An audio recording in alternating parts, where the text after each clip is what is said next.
As 1,900 royal wedding guests prepare for Friday's ceremony and the big day, the headline in London this morning is more about who will not be attending, who was snubbed in essence. Joining us now with the very latest is Ingrid Seward. She's editor of Majesty magazine. You're an expert on everything royal. We call on you for all the details. Nice to have you here in person. Well, it's lovely to be here. So some new details about the guest list. 1,900 invited to the ceremony. Who was left off? Well, there's been a very big Camilla influence here. There's a lot of Parker Bowleses going, and some of Diana's old friends are a little bit miffed that they're not going.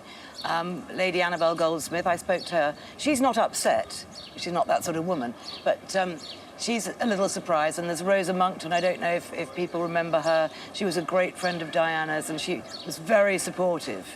And I think it's really more the people that have probably been rude to Camilla that aren't invited. Aha. Some of the people who were invited, rather controversial, including the Prince of Bahrain, who was still planning on attending until there was all this uproar. Has he now actually rescinded that and said, you know what, I'm not coming? The Prince of Bahrain actually wrote to Prince Charles, and I think today, and said, no, in view of the circumstances in my country, I'm really sorry, but I can't come. And no one will take his place?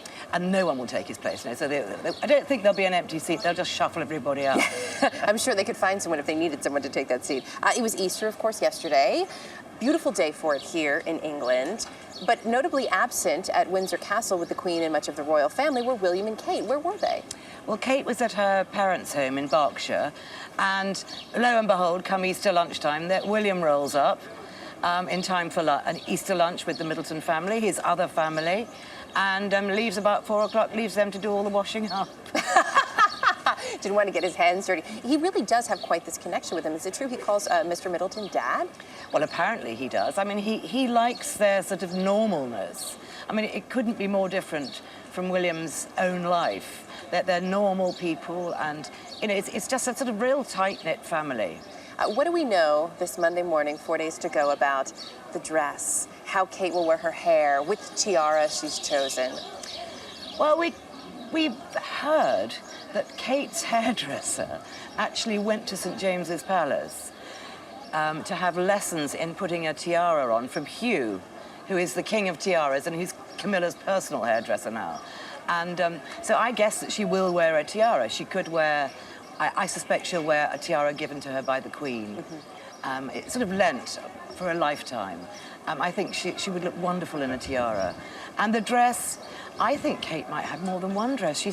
She actually apparently didn't make a final decision about who was going to design her dress until the beginning of March. I mean, that doesn't give very much time. No. Not for a royal wedding dress with all the silk and the embroidery and everything else. Well, you know, just a regular wedding dress, as many brides know in the States, you have to order it weeks, if not months in advance. So I think she might have more than one, and I think her mother may be stressing her out a bit because, you know what mums are like. Sometimes people say that's the job of the MOB, the mother of the bride. Yeah. Really quickly, before we let you go, any more details on the honeymoon? It seems they're really keeping it private.